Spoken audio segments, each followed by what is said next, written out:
Hey everyone. Hello. Try that again. How's it going today? Welcome to Squirrel Spotlight. Yes. I'm your magical co-host, Dominic Margot, and this is Mimi Black. Howdy there. And today, as you can see, we have a third chair available for our squirrel who will be in the spotlight today. For anyone following us on social media, you'll be following us, and you've been seeing that today we have a very special guest, Dell Siefert, who has a number of great titles under his belt and is leading the way on our current game, Drifters. Yes, he's our lead designer on Drifters and is the mind behind most of the concept for it, all the concepts. So, and then as you can see also, as always, Drinks with Dom. Hashtag Drinks with Dom.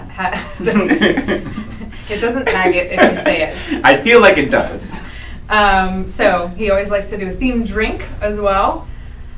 So let's welcome on Dell. He's waiting in the wings. He's just standing there. Welcome, Dell. Hey there, guys. How you doing? Great. How are you?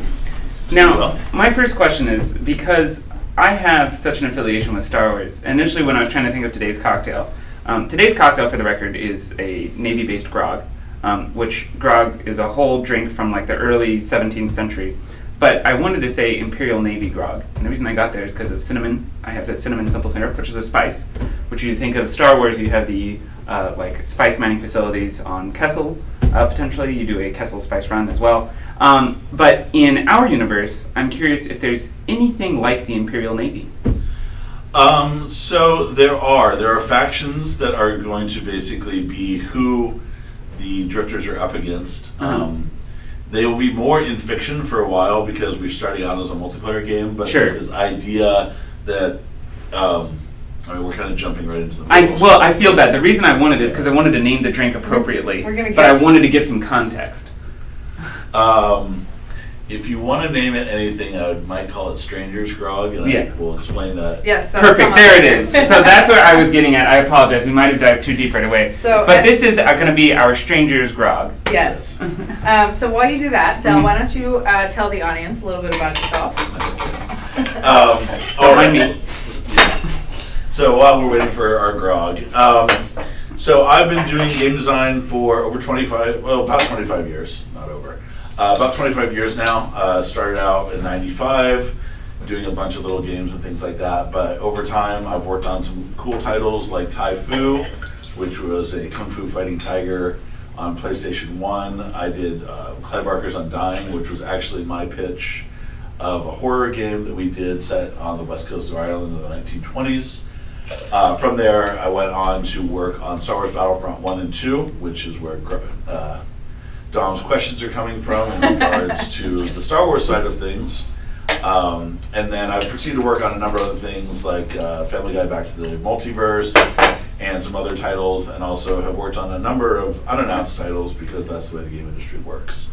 So the fun thing is we actually finally are announcing Drifters, which is the game that I have been here working on. We've had a small team working to get Blind Squirrel's first original IP off the ground, and so this is a place where Hayden, Dalton, and I kind of started looking at the IP and saying, well, what can we do with this, and why do we want to go this direction with it? A little background: when we came in, there was a tech demo that we had worked on at Blind Squirrel before Hayden and I were here, where we had a really cool grappling hook mechanic, and we had some interesting concepts going on, but it didn't all mesh together. And so we were left with saying, well, why would these characters have a grappling hook, and what could they do with it, and kind of what's a higher fantasy for what these guys as the Drifters would do in order to take at most advantage of having this grappling hook and this drifting jetpack and some of the other things that they have. So for gameplay reasons, we decided, well, what if we really doubled down on the fantasy and said, you have a grappling hook and you have this drift pack because you're the only guys that can do these dangerous jobs. And these dangerous jobs are essentially, you are pirates and raiders being sent to opportunistic locations, like a crashed spaceship that's about to be obliterated in an asteroid storm, so you need to get on the ship and steal as much as you can before the ship is completely obliterated. The catch is, there's another team there of other pirates who are also trying to steal this loot. So you get into an impromptu battle against them, and the winners are going to be who gets the most loot off before the time runs out and the ship is basically lost. So we really wanted to focus on an idea of what the drifters could be in this context of really being space pirates. Okay, we're going to pause for 12 seconds. Shake it. You're not selling that enough. What? It's not known as different. Oh, I think it's because we're streaming from the actual, like that's the website, not the app. He just went on. There we go. Technical difficulty. All right, please continue. All right, so now that we are past the shaking stage, the idea was we really wanted to basically say, what's a cool high fantasy? And we kind of settled on this kind of space pirate idea. But in our world, the Exiles, you can see the Exiles bar in the background here. The Exiles is kind of a loose conglomerate of pirates and mercenaries that will do whatever job they're hired to do. And so while on the job, they'll be rivals with each other and be fighting for who gets the most loot, but as soon as they get back to the bar, they're back to being buddies. So we like to compare that a little bit to not Wile E. Coyote, the sheepdog and the wolf in the Warner Brothers cartoons, or we compare it to the bar that Deadpool hangs out at, where all these mercenaries are basically rivals with each other, but in their off time they like to mess with each other and kind of have a friendly rivalry at that point. And perhaps the last example was John Wick, and how that hotel was kind of a safe space for all of these different people to go and hang out at. So in that regard, that was the fantasy we wanted to wrap it all up in, but then we basically decided, with all the realistic shooters out there and with all of the Battle Royale style games out there, we decided to focus more on the humor and fun of kind of a hero-based shooter. So we're really emphasizing that every one of these Exiles is their own unique character. They're going to have a role on the battlefield that's very important, whether that is going to be as a tank, as a sniper, as a scout. But even then, we're challenging ourselves to really do different takes on what that means and how they play. And partially that's because with the aspects of having the grappling hook isn't there just to move her through the environment. That was very cool. You can swing around, you can do stunts, you can do tricks using the grapple, but you also have to use the grapple to gather loot, or there could be a health pack in the distance and you can't just run over and pick it up, so you need to use a grapple to pull that into you so that you can actually acquire that. You also can see a rival about to grab some loot and you can steal it from them before they get it. Or you could actually just target that rival and, depending on the character, potentially throw them off the world or pull them close into combat distance. Or if you're Zola, you actually pull yourself to them and then stab them with a knife when you get in close to them. So, and you'll meet some of these characters. We're going to go, through the weeks and stuff, start slowly introducing some of these characters he's talking about. And because they all are very unique and have different abilities and stuff like that. So. Yeah, it's going to be fun to show you kind of like where we've gone with that from concept into gameplay and how they influence the map and just how unique they're going to play for a lot of people. And we feel that kind of the high fantasy of piracy combined with these unique ways of moving through the world should give you a much more arcadey, fast-paced, fun action game. And then wrapping it in the fantasy of piracy is we're not doing any game modes that are just capture the flag and you get a point for capturing the flag. Everything's going to be wrapped up in this idea that you're there to get plunder. So every game mode we do will be around this idea of acquiring and gaining plunder that helps your whole team. When the game ends, that plunder that you earned ends up being divided amongst the team, and that's then what you could use when you turn around and try to buy things to upgrade your tech tree or buy a new aesthetic for your character. It's the main path in the game to basically level and expand on your character options over time. So the plunder gives you in-game currency and... Gives you in-game currency. It's also going to be important as you open up. So we don't have a lot of just loose health lying around the map. You need to be opening up chests and looking for stuff. And not only does plunder and loot come falling out of these chests, you also see health packs. You might see boosts. You might see unique materials that also factor into how you will buy stuff out of game. Got it. And any then alcohol that comes out of these chests. Alcohol comes out of these chests. Yeah, that's what I'm thinking. We are targeting a more teen-rated game, so probably Sorry. It's the name of the bar is actually Cheers. Exile's Return. Watch out for his straw tip he left on. Yes. So 1 second while I went. That's good. The Drifter's Grog. Yeah. No, remember, the Stranger's Grog. Oh, right. Stranger's Grog. So, Which we'll get to. Yes, we will get to the strangers in a second. Also, real quick, did you notice which ones are ours? C-3PO and R2. I give him the Intergalactic Raider, as I would call it. In that regard, we basically are trying to carve our own unique space because I feel a lot of games are either very rooted in the realism of real military shooters, and that's great. There's lots of great games out there, and if that's your style, hey man, that's great. Please do play those games. We're hoping to offer a different experience for people where kind of the arcade fun, it's kind of what I did with Star Wars Battlefront 1 and 2, was really emphasize more of the arcadey aspects and kind of the play it any way you want aspect. We want to embrace the same philosophy here, where Drifters is going to really emphasize more of the humor and kind of the wilder gameplay aspects that I kind of feel we've lost a little bit in the game industry, like games that are not as whimsical and fun as they used to be. You're absolutely right. Like, and I was going to 100%. ask about the game's sense of humor, because I know that's been a big point of view for developing this. And then, like you mentioned, the Looney Tunes stuff, Right. and like that being kind of a point of reference. But yeah, I was going to say we could talk about the game's sense of humor, because that is Because so many games don't have that. I mean, you get it big games like Fortnite and stuff, they have it kind of via their items or like the dancing. Right. But like as a core element, right? Like no one is, like for instance, you guys ever play a game called Armed and Dangerous? Right? Yeah. Like they had a lot of fun weapons. Like remember specifically they had like a land shark gun. Yeah. And like you would literally shoot a shark out of a gun, Yeah. and it would track onto the enemy and come up from under their ground. I'm like, yeah! And it was like the coolest thing.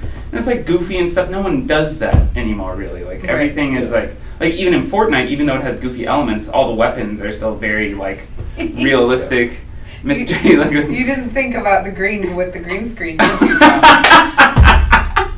Oh, nice. That's amazing. No, it really is. It feels like a trick of the Exiles bar. Ooh, that's pretty awesome. Good catch, team. I did not notice that. So well done. Yeah. So yeah, no, I mean we think there's in character design. We are really trying to emphasize that, and I don't want to jump too far ahead on the characters, just Sure. because that's going to be features in the upcoming weeks. But really, this idea that we want our characters to be, kind of break out of the normal bond form. So Ziggy, who we are talking about next week, I'll give you a slight teaser. He's not a normal character. He is basically a sentient cloud of gas that has jammed himself into a spacesuit, and he feels like he wants to participate in what the Drifters are up to. Naturally. And so we will get into him more, but just the fact that when you see images of him, you'll say that is not your typical sniper whatsoever. Yeah. We have an image, but I mean, we'll put that on at the end, because we'll talk about next week's thing. Yes. So The Ziggy image. one thing that's fun about that is because he's a gas cloud, if you try to shoot him in the head, he's not going to take headshot damage. He will simply mock you. That has been one of the most frustrating things playtesting the game. Like just like doing it as a dev. Like oh my goodness, I keep I'm like, why can't I shoot him? And it's because I keep shooting at He's his definitely head. got some cool. He has his own critical hit location, but Yeah. it's definitely not your typical way of playing the game. Yeah. For just regards with the game's humor, I mean like how do we expand on that? Like knowing it's just a multiplayer game, like is it just like are you gonna see the humor kind of just like in the sense of gameplay? Is it the characters as they interact with each other? Is there outside the game? Well, we also have the Vault Comics collaboration, so that humor is definitely going to be a big Yeah, part. as we grow the universe, I think there's going to be lots of opportunities for humor. Mhm. I like to have actions in game that have humorous consequences. So Mhm. one thing about our game is we have a lot where it's not just about shoot the other guy and defeat him. You have all sorts of impulse power. So you can throw a grenade that will possibly throw someone off the map, and they have to react to that. You have abilities that will do humorous things to people. We don't want it to be just like one-liner jokes because that gets old. We Yeah. want it to be as humor through action, where the things you're doing have humorous consequences, or people can cleverly string some actions together. And this is where we would say that part of our gameplay is incorporating some of the elements of either Smash Brothers or Power Stone, where you got to use the environment as much against your opponents as simply trying to Hell beat yeah. them up in direct conflict. So we also feel that's another thing we're offering to the gameplay of saying, hey, look, if you're a good sniper, go for it, but there's other ways to defeat people. You can, use impulse to mess with people, you can use your grappling hook to mess with people. There's all sorts of different ways where gameplay should be surprising and different over time, just by the combination of characters and the abilities and how you use them. No, and I think that's great. And again, it always comes up with the game, as it turns out, is the ability of unique traversal, right? And actually, I know you guys can't see it because it's green screen out, but that's why I gave him the Boba Fett cup. Is because Boba Fett tiki mug, actually. It's just because, A, again, intergalactic raider, but also B, unique traversal, right? Boba Fett is the only person in the original trilogy to use a jetpack. So, it's nice. And it always comes back to Star Wars. Oh, absolutely. Make no mistake. I want to backtrack a little bit and talk about, though, your past. Is design something that you set out to do? Did you go to school for it, or is it something you fell into? How did you start? So I'm old enough that there wasn't really a gameplay path when I was coming up through college. So when I came up through college, I was an artist. I was actually a printmaker and a painter. Whoa. And those were kind of dead-end paths as far as making money or actually... Can I ask, I really don't mean to date you, but what is printmaking like? Oh, Dom, you're dating yourself. No. So printmaking is a number of forms, but it would be woodcuts. So when you cut into wood, German Expressionism is an example of that. Oh, okay. Obviously, silk screening is printmaking that normally seen on T-shirts. For shirts. Oh, like pattern. But also for newspapers are technically. So I'm not really dating myself. I'm just showing how ignorant I am. Well, there's that. Yeah, this isn't an age He's young thing. and This is stupid. simply a knowledge. We also etchings and lithographs and things like that. They're all different types of printmaking. What I like about that is I find that the art that I like to do is the medium challenges me back, and I will tell you that's the one thing that kind of carries forward with video game design. Is it's such a beast that you quite often have to learn how to react and interact with the medium. You have to play to the strengths of whatever style of game you're making, or perhaps who you're working with. If you have really talented animators and character designers, you want to build a game that takes advantage of that. You wouldn't make a car racing game at that point because you're not taking advantage of the strengths of your team. Well, and that was something else I was going to ask, is basically, is there a typical way to build a game, or are they all kind of different? When you're designing something, is it the same process, or does it usually start the same and go off different ways, or is it different each time? Underlying philosophies remain fairly consistent. Your need to think about how the player is going to experience this, making sure it feels fair, it feels balanced, feels interesting, surprising. A lot of those things can be kind of turned into certain best practices.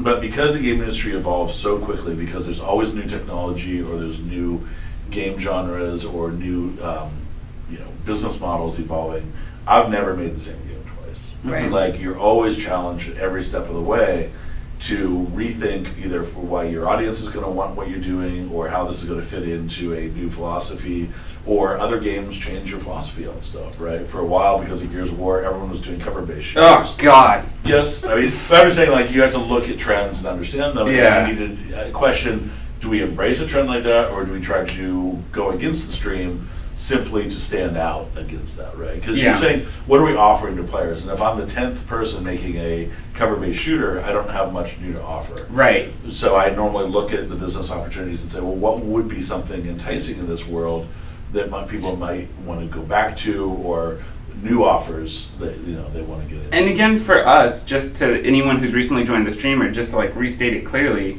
again, what do you think that is for us? What are the unique factors for us that make it a different game than any other game you've developed before, or even see out there right now? Right. So I think the high fantasy of saying everything we're doing is seen through the lens of basically space piracy.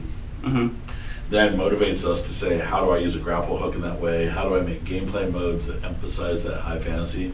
Like I said, you're never just scoring points in this. You're always going to be doing something that is synced up with the idea of, I'm a space pirate, what are the fantasies I like to do, what are the locations I like to go to?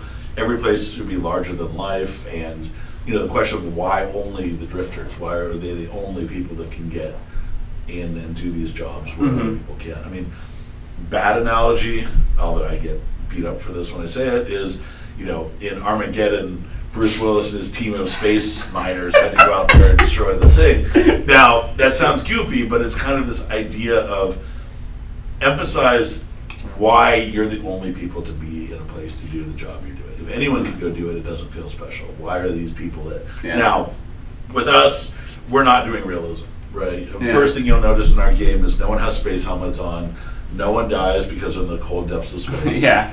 This is full cartoon, let's have fun. Except for Ziggy. Ziggy will have a space helmet. What? Doesn't Ziggy have a... No. Because it contains gas. him. No, his gas just leaks out in the spacesuit. That contained him. Yes.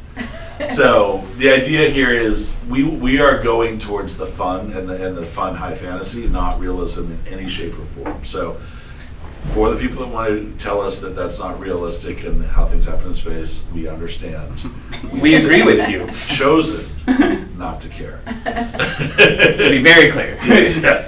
But it's that's one of the things. Like, video games have the potential to be whatever you want. You could be a all-star quarterback for a minute. You could be a professional soldier for a moment. You could be space pirates for a moment. We have the ability to tap into all of these high fantasies that are awesome. And there's not one bonding thing that says only video games should only be realistic or video games should only be whimsical. Right. Do the right thing for the right genre or for the right thing, right? Like, Yeah. I'm playing Apex right now. I think it's brilliant. It's not the game I would design just because I like more whimsical, more outlandish stuff. Right. But I love them for doing a game I wouldn't design because now I get to play something that is out of my wheelhouse that challenges me.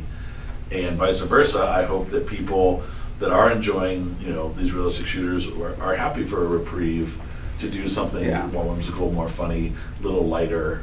I think one of our goals is to be very inclusive so that people can find a character they like to play that fits their skill set. It doesn't have to be that you're always the most lead player, that you can, because it's about team play, we as a team will succeed or we as a team will fail. And it's not necessarily just who's the best killer in the match. Which is also great, because there's a big emphasis on that right now. Yeah. And it's myself, you could argue it's because I suck ass at games.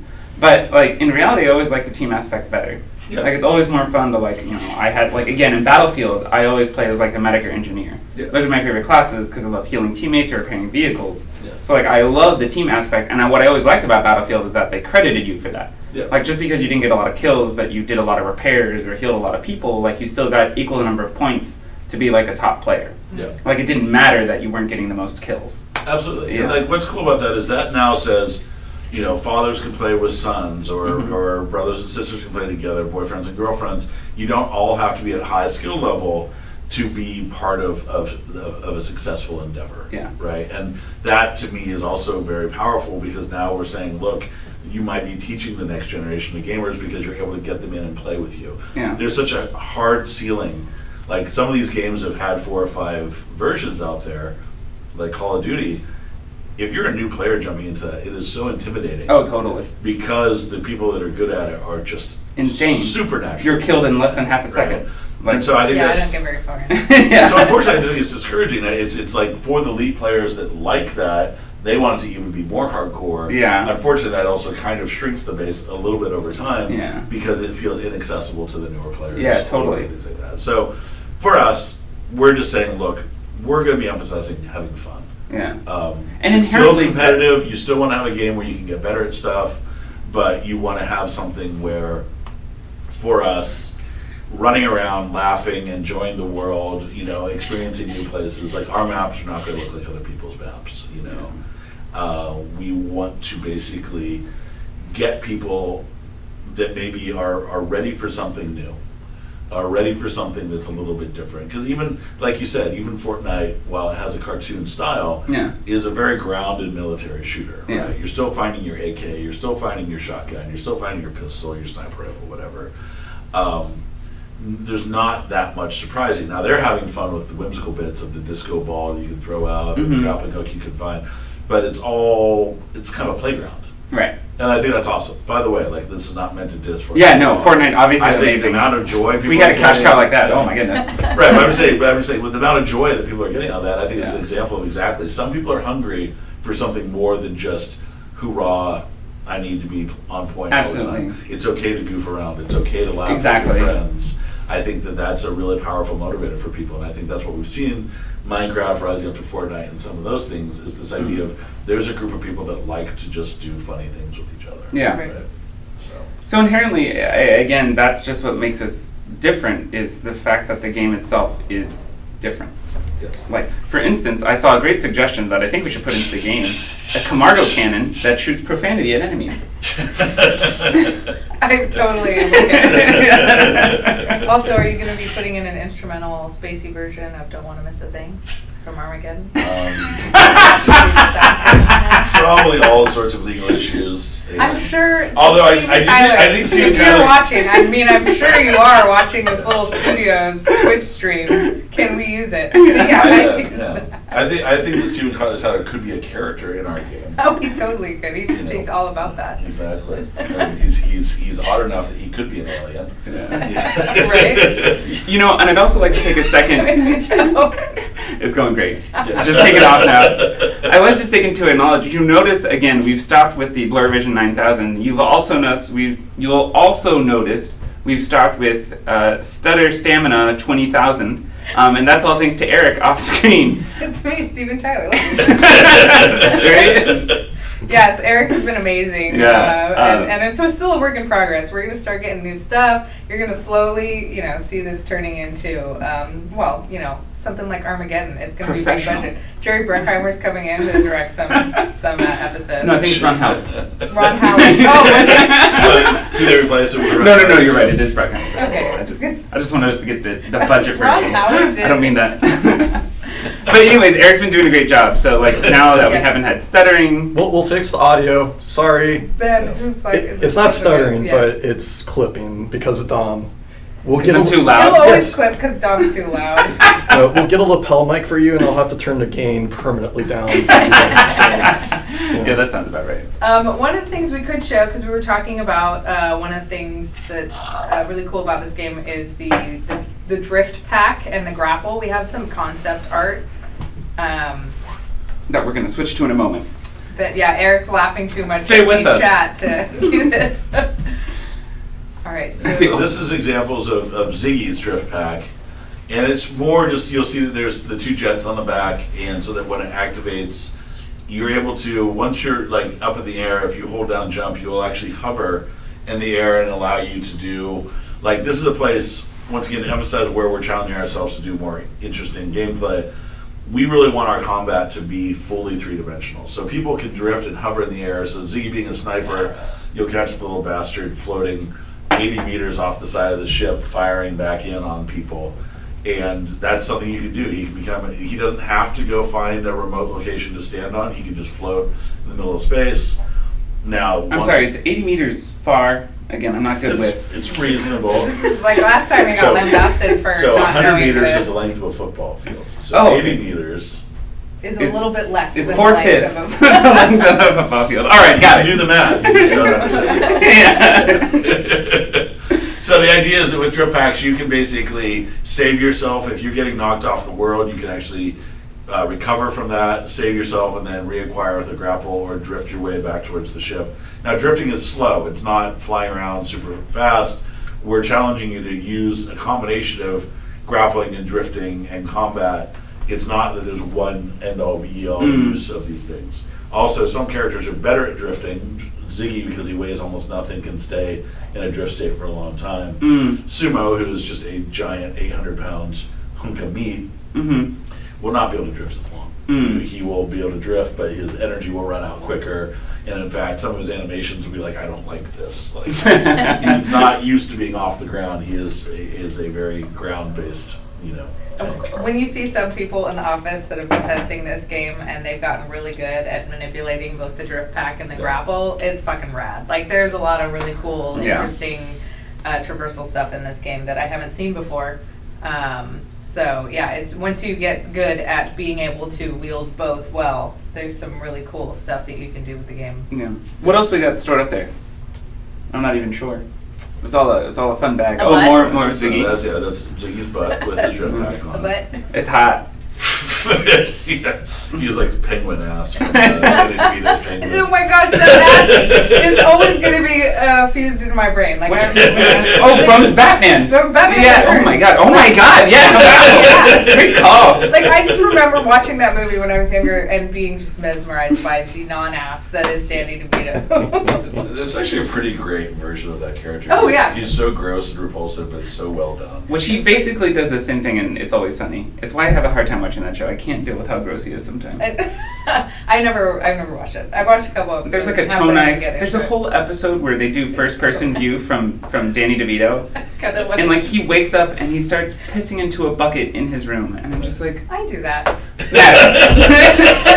Are you a hamster? I don't do that. You don't have a chamber pot, dog.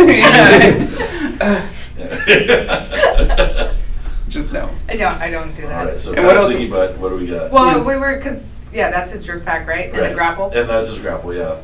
So then this is just artists, we're going to show you guys some development work where we're showing you kind of art concepts of what we're trying to do. So this is Sumo pursuing Zola, trying to grab her with his grappling hook, but she dodged past it.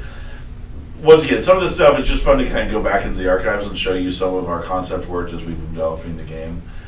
We think it captures a lot of the energy and the gesture of it, and it'll be fun to kind of have you guys see how this kind of turns into gameplay over the next couple months. Yeah, it's going to evolve, Yes. showing the beginning stages. But yeah, just going back into all of the cool things that our concept artists have done and some of the early work that we've been doing to develop the game. We get out and pull out things like this from our archives. Nice. So Is there another one? We can come back to it later too.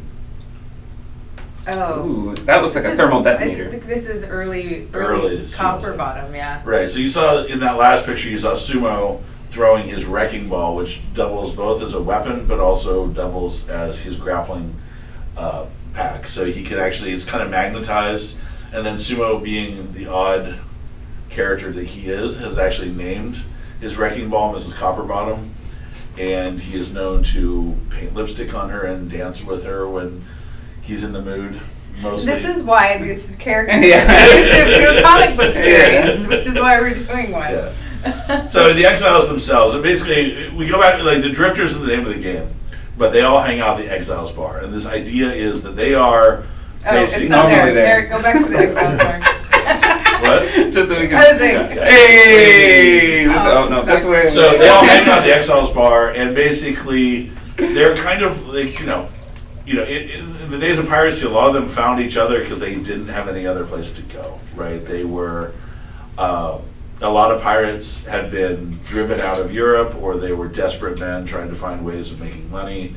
Oh, we're talking real life. In real life. Got it. which Sorry. is one of the inspirations for the game. I Yeah. mean, if you go back to concept. And this is one of the things, like, when you talk about game design, I like to use real world models, not for realism, but to understand the cause and effect of, like, the Age of Piracy is fascinating if you dive into it, Indeed. because there's all sorts of reasons that these people came together. And the actual act of piracy, or not the act of piracy, the pirate crews were almost one of the first democracies. You were captain because they agreed that you were captain. They voted for you to be captain. If you messed up, you were voted out. Sometimes then also off a plank and onto an island. But the idea was these were people that didn't find a home anywhere else, and so they made a home on these ships in these ports, and they started Which to if you build see, a life. oh wait, will you go to Which one? the Exiles one? Because you can see one of the ships, Yeah. of our ships. Oh yeah, the ship Oh, in is the background moving in over the there. background there. Yeah. That is the drop ship that you use during gameplay to get to your locations. But this idea of the camaraderie of kind of these exiles, of these peripheral people that have to find a new path in life. Like Sumo in the past worked in a mine, but when the mine blew up for all sorts of reasons, he left and realized that the skills he acquired in the mine of using his armor and using his dozer and using his wrecking ball were just as applicable for how he might want to be a drifter and go out and become a pirate. So he converted his skills doing that into something new. And once again, I don't want to go super deep on these characters because we're going to do much deeper dives Right. later on. But it's a good example of how these guys found a home and found how their skills could be transformed and used to become pirates and become these raiders that you are going to play as during gameplay. intergalactic ragtag team of no. Raiders. The Yeah. ragtag team of intergalactic raiders. Yes. Yeah, there you go. Yes, that's the tagline. So just having fun with that. I think you look at a bunch of games and they all come up with some pretty, sometimes interesting justifications for why everyone's together, and sometimes they just say, it's a game show, who cares, you're just competing against each other. Yeah. So we just thought that wrapping it in kind of this sci-fi pirate narrative was a good way for us to ground the reason for what you're doing and also kind of give a focus to what you're doing. That's not just, well, you get a point because you captured a flag. Great. So when you do, game design and you start out with an idea, the question is actually about the idea. Does it start with the high fantasy? Does it start with some sort of genre or, a mode of gameplay? It really comes down to like how the project started in the first place. I mean, sometimes you're contacted to do a game for a pre-existing franchise. Star Wars Battlefront was a pitch where they basically went back to Lucas and said, well, this Battlefield 1942 just came out, wouldn't we need to try to do something like that with Star Wars, right? And so the pitch was kind of like peanut butter and chocolate. It was like, oh, of course, that would be awesome. The truth is, actually, it was quite difficult to find the unique voice of what Star Wars plus Battlefield meant. Yeah. And when we tried to just one-for-one duplicate what Battlefield was, it wasn't working. Mm-hmm. We had to go off and find our own voice. You need to always find the voice of the game. And so in that situation, we worked really hard to build certain maps to then find out why this was going to work for us. And we realized quickly Star Wars is arcadey, like going into a prone position, which was a big deal in Battlefield, was ridiculous in Star Wars. Like stormtroopers crawling around on their belly. Yeah, not a thing. It just didn't feel right. And it wasn't good for our gameplay. Our gameplay was faster, it was more dynamic, it was a little bit more, wild. And so we quickly realized, look, let's start trading out. By Battlefront 2, we had completely pulled prone out of the game, and we replaced that using all that animation space, because back in the PlayStation 2, Xbox One, original days, this stuff was important. Like literally to give up prone was to allow us to put Jedis in the game with lightsabers. Yeah. And it was literally a choice of where we want to spend our animation budget because it was that narrow. And we had to make those choices. When it comes to me pitching original games, I normally either start with a high fantasy that I want to accomplish. That's mostly the thing I do. But sometimes you start with a mechanic that basically says, this mechanic is so interesting to me, how would we build a game around it? And that's a little bit where we ended up with Drifters, because the grappling was interesting enough that we said, let's build around this in order to then find the voice of the game. Right. But it really, each time it's different. But I will tell you, in general, if you can't tell me what the high fantasy is, you probably haven't crystallized your game enough. Right. That's one of my philosophies. To be honest, game design is philosophy. There's no truth.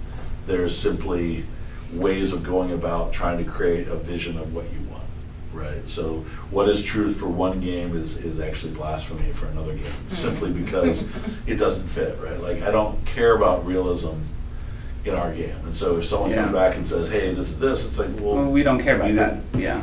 We didn't set out to accomplish that. Like, someone else is out there. There's actually some very interesting and hardcore space simi games out there. Totally. Once again, we chose not to go that direction because I actually feel that's a little crowded right now. Yeah. Sadly, we're closer to Space Jam, but I don't see how that's a sadly. Yeah. Well, no, I'm just saying like it's one of those things where we're choosing to kind of say, look, we think the action and the fun of the game is going to be more interesting than necessarily being grounded in realism. Like, Right. realism is not fun. Like, me getting shot in the arm is kind of me being done playing games with you, right? Like, that's not a time where I'm like standing my ground and fighting back. Like, in general, like, and so people are kind of in this mindset. Like, by the way, guys, even the games you think are realistic are not realistic in any way, shape, or form.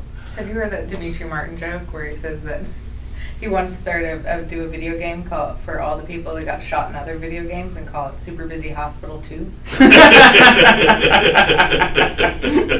He's not wrong.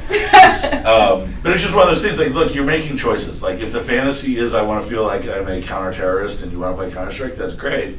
But there's a bunch of things that aren't realistic about Counter-Strike, even though everyone will swear that's a highly realistic game. Yeah. It's simply a game with game rules, and if those game rules appeal to you, fantastic. Yeah. That's really cool, and that's your style of game, and please go As for long it. as it's true to the world. I mean, Yeah, that's exactly. kind of the same in any genre of writing, like novels or anything. It's like it has to be true to the world you create. Exactly. But the thing is, you'll find people that basically try to discredit. They say, well, it's not realistic, so therefore it's not a good idea. And it's like, no. No one's making a simulation. Like, there are simulations. But I'm just saying, Yeah. there's a certain philosophy in the game, Yeah. in Yeah. game development that basically says there's truths of like, well, it needs to be based on realism, or we're trying to simulate something. It's like, dude, if that's what you set out to do, please do, go for Yeah. it. That's awesome. But not everyone should do that. And in fact, I think we're losing an opportunity with how much whimsy and how much video games say go places you can never go. Right. None of us get to go battle on a derelict spaceship in the middle of space ever. Yeah. But goddamn, it's a cool fantasy. Yeah. Right? So, like, that's one of those things where it's like, I don't care about the realism. I think the fantasy is way better Yeah. than that. And I think that that's what we're seeing right now. Even some of the movies we're enjoying right now is this a certain degree of escapism. Yeah. Right? And even speaking from a really engineering standpoint, being the only engineer on the panel, like talking about like physics, for instance, which comes up a lot in like terms of realism. Like, dude, bruh, like any video game does not simulate that for real. Like alone on like you have to use doubles to get precise precision, right? Which takes 8 bytes compared to your normal like float, which is just a standard like 4. Whoa. So you're like stupid. Like it's like we're just gonna use the smaller thing and just pretend it works. It's like that's fine. That's fine. It's good enough. It makes do. Like we're not gonna. No one cares. Like when you actually have a simulator. Like I have a friend who works at NASA, right? Like he makes an actual simulation, and they have just like tons and tons of servers to like simulate that and like make sure they have all the horsepower they need to like get precise like working on the space station. Right, but you're getting to the point. Yeah, like if you want to be an astrophysicist, go be an astrophysicist. Exactly. If you want to do video games, understand we're not that. That's Yeah. like, people complain about Guitar Hero, saying, "Oh, it doesn't teach people to play guitar." It's Correct. Not supposed to. It's supposed to let you have the fantasy for a moment of being a rock star. Because if you could play guitar, they'd be fucking playing guitar. I know, there's a thing that teaches you to play guitar. It's called a guitar. Yeah. You do it, right? Like people hold it to this weird standard of like this weird little plastic device doesn't even play guitar. Yeah. You're right, it doesn't. But when you watch people throw their hip out and get a sneer on their face, It's super fun. Yeah. Then for a moment, it's air guitar, right? They are literally in the world where Right. they get to be that for a second, and like I don't get to be an all-star quarterback, but if I play Madden, I do for a moment. I don't get to be a rock star, but if I play rock band, I do for a second, right? That's why I'm saying this kind of high-level fantasy fulfillment Yeah. is the best thing we do. Kind of bridging the gap to gameplay a little, because Yeah. I think we've established the concept pretty well. We've had the question a lot of what genre our game is. Can you delve into that at all? So, I mean, I think that the most specific description would be we are a hero shooter, but what we are is very driven by arcade action. Right? Mhm. So even, Overwatch certainly is a game that has some inspiration points for us, but even they are actually fairly realistic in their combat algorithm. Oh, for sure. And style of play. Like they have a cartoon shader in the world, but a lot of their gameplay is actually pretty close to a traditional shooter. Mm-hmm. With arcade action, we are trying to branch out and say there is something between a shooter and a kind of platform action game that we're trying to merge together. And we think that's a reason why if people are looking for a new experience, you might want to come check us out, Mhm. because I don't think we fall into a singular genre.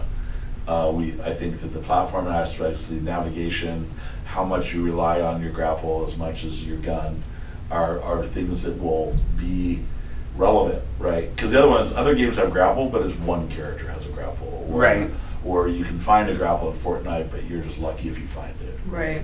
So with us, we're like, everyone has a grapple, everyone has drift packs, thereby we can plan our maps around the idea that we don't have to have a contiguous space. If you want to get to that island over there, you better figure out the right path to do that, either using your grapple, your drift, or slingshot nodes, or other ways of moving through the world, because we're not going to be your typical grounded shooter, Mhm. right?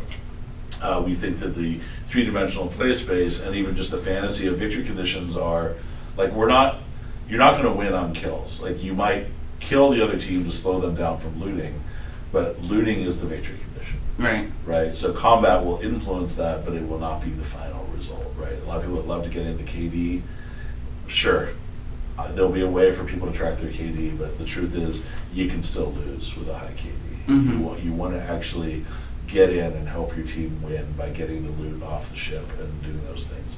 And we'll get into that gameplay mode stuff once again in future episodes, but there's this idea that it's more important to work as a team than necessarily be like the all-star with a high KD and a team that loses. Right. So. Yeah.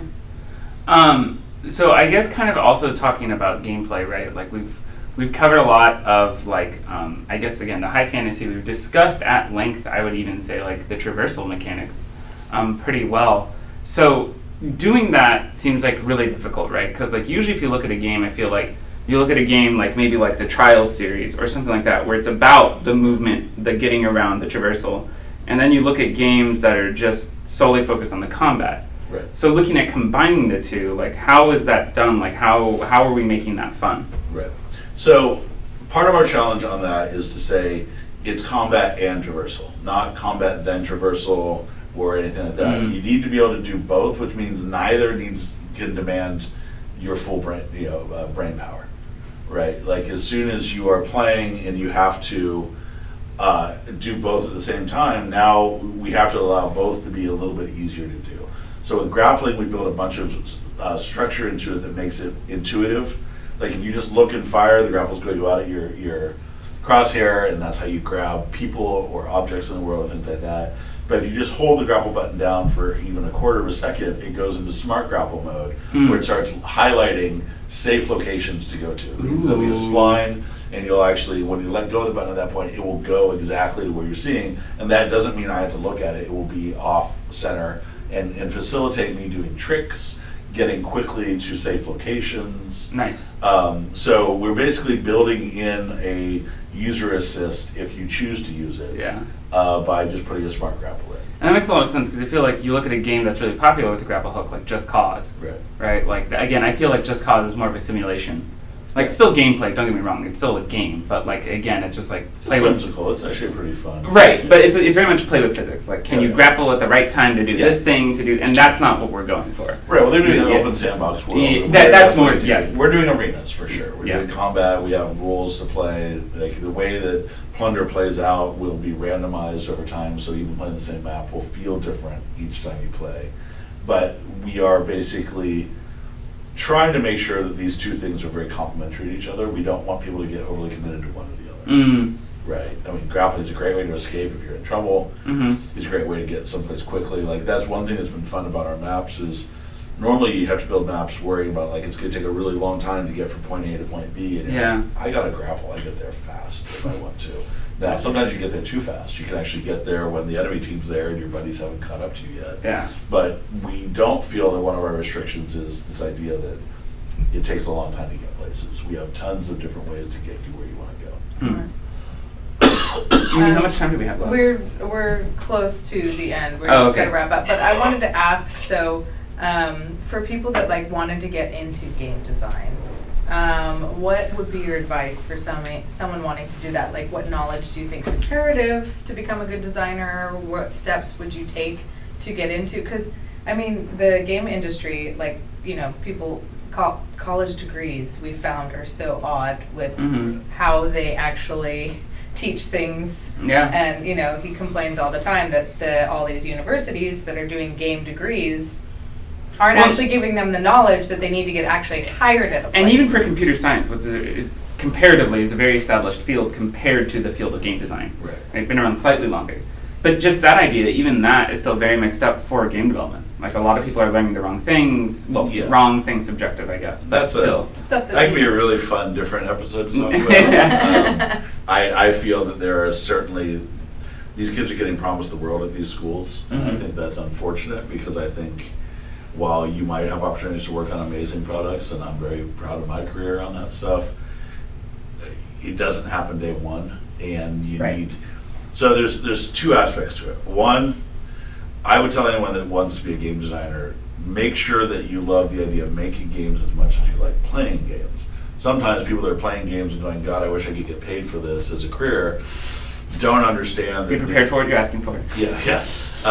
Don't understand there's a massive difference between playing a finished game that is play tested and polished and has had a lot of thought put into it versus the kind of the pain and the slog of finding the voice of a game or working on a new game from the ground up and having to find, what makes that game tick, right? So I think a lot of people are going, well, I love playing games, and so I should go make them, right?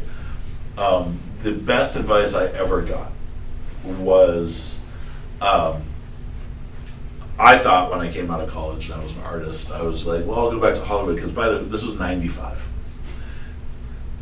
You can do the math, I won't. I was 7. So, shut up. Just wanted to throw that in.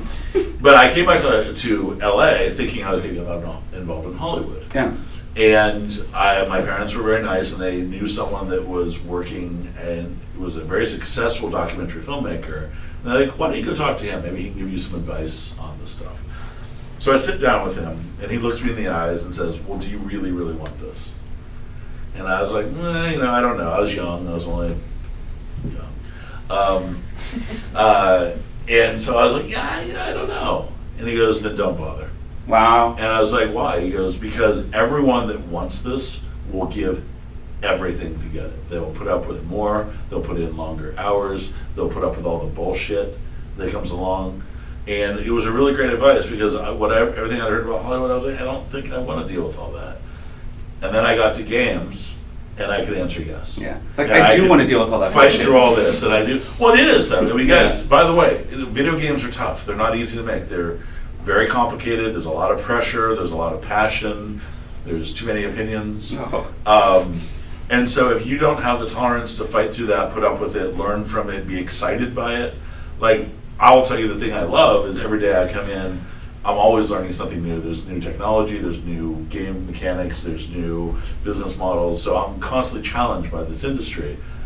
But goddamn, you better love it. Yeah. Because there's also massive layoffs that you guys hear about all the time, and there's the challenges of not getting what you want, or you're just not getting the mechanic to work right, and that can be frustrating. And it's real hard work, and it's real long hours, and so it's not just, oh boy, I'm sitting on the couch playing games. It'd be great if I could get paid $100,000 a year to do this. Like, you got to earn it, and you got to figure out the right ways to do it. And so I normally, honestly, try to scare people away a little bit, not because I'm trying to be exclusionary, but I'm just trying to prepare you for the fact that it's a slog. There's easier ways to make money. But if you love it and you can put up with it, it's also very satisfying. But what I found was that advice has stuck with me longer than just about anything else.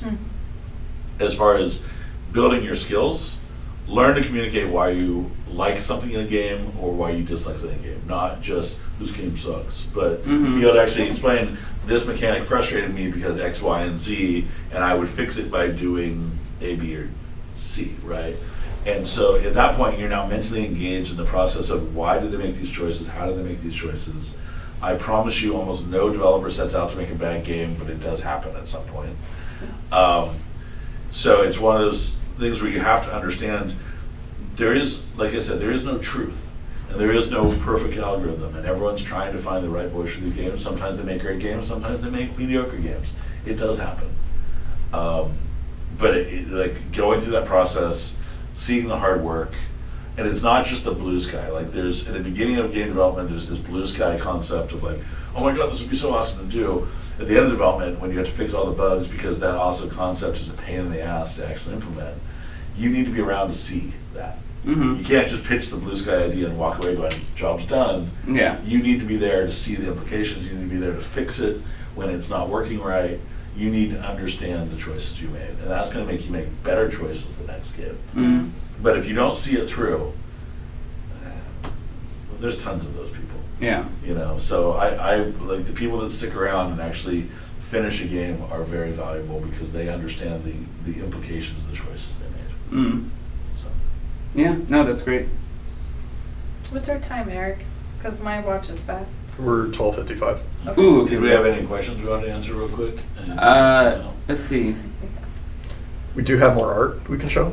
Well, we were also going to talk about next week. We're going to be introducing a character. We're going to have another spotlight, just not on anyone in the office. It's going to be a character. We have a picture of the character. What? Ziggy? Of Ziggy, yeah. Yeah, I'll have to load it up, so give me a second. So Ziggy is, well, you talked about him a little bit. Right. So Ziggy is basically, he's our sniper class, but he is not like your typical sniper. Most snipers are skinny little characters that hide in corners. Ziggy is a fat little ball of gas that has jammed himself into a spacesuit, and he is now, he's almost like a mischievous kid. Like, he's trying to understand this world, and he's doing it almost by playing the part he thinks he needs to play. But he's also incredibly powerful when he wants to be, and once again, I'm going to kind of hold off on why that's true until next week. But he's a very whimsical, funny character, and I just adore, like, every time you look at him and go, we put that character in game, I just think it's hilarious. Yeah. You know. And even for the record, this is not him fighting that Although position. he does do that. I mean, it's been mentioned. But that is his, I already That's his forgot what it's jetpack. called. Jetpack. Drift pack. Drift pack, there it is. Yeah, so that's where that's at. But that's Ziggy. Yeah. That's our boy Ziggy. So yeah, Look at so him. Ziggy. So the other one, if you haven't picked up on it, you'll see a little lightning bolt on his shoulder. He is a little bit of a tribute to a past rock star. Who? Well, Ziggy is one name popularized by him, and the lightning bolt is also popularized by Can't. him. I was born in '88. I don't Different. know. Oh, Jesus Christ! Stop being such a knucklehead. So, Do you really not know? No, I do. I was gonna like push him off the side of the. I've only ever seen it in Labyrinth though, so. Oh, Jesus. Yeah, Eric is holding his head right now. The whole thread just got mad at me. Keep it up, guys. Please be mad at all. Yeah. Yes, this is not a legitimate lead. But yeah, I mean, that's another thing. It's like we're trying to have fun with our characters where they can be homages to some of our heroes, or definitely we want to do a heavy emphasis on kind of referencing science and science heroes and things like that, just because it's an opportunity for us. Like, it's no great motivator outside. We said, wouldn't it be fun if we can basically, pay tribute to our heroes and basically bring a little bit more of like, hey, we have characters named after famous scientists, and so that's a way for us to kind of bring different cultural references Or rock in. stars. Or rock stars. Rock stars and scientists. Yeah, that's it. That's all you need in life, They're really. both like chemicals. Yeah. Ground controlled a major dom. What is that? For the record, He's too heavy. No, this is what is also true. This is what it's like when everyone's like Star Trek this, Star Trek that, Captain Picard. This is what it feels like, everyone. This is what it feels like. Save it for your therapist, not for the stream. That's you and your therapist working through it for a long time. Not wrong. It's okay, you can when we leave. So, yeah, any last things? As I said, if there is any questions from the audience, we can try to do one or two, but we're close to done here. Picard Baseball, yep. Yes. Appropriate. Yeah, I feel like we didn't get too many questions today, actually, but I feel like it was really descriptive. Yeah. We've been asking the questions Yes. today, so Yeah, that's fine. we had that covered.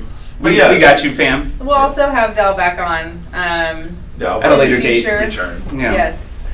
But yeah, just to emphasize it, I mean, the main gist of this is just kind of getting you guys to understand that Drifters is very much about traversal and combat at the same time. We are trying to merge kind of shooter aesthetics with some more platforming aesthetics that would either, as I said, reference parts of Smash Brothers, but actually I'm even more tempted to say I think Power Stone is a great example where it's like you're using the environment to beat each other up as much as you're using... Fucking love that game. Yeah, just take a pipe and Exactly. just, Game's so good. So, in the future, as you get to see more about the game and get to play it, you'll start to see that, we definitely didn't want to just emulate a single game. We wanted to bring kind of...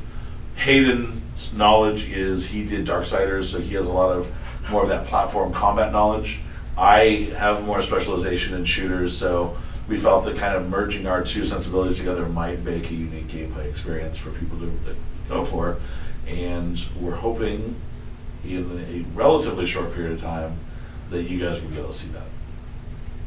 Cool. Indeed. Well, hopefully that'll be soon, and we'll let you know when you're able to help us out with that come beta. So don't forget, for those of you who haven't, go to the website, driftersgame.com. You can sign up for our mailing list, which again would also put you in our eventual list for when we get to a beta.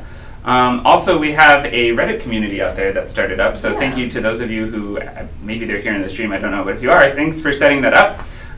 There's not a lot, but they seem dedicated, so feel free to go to r/driftersgame, and that's where you can join that community. And we're paying attention to that, so feel free to post there if you have any questions or concerns.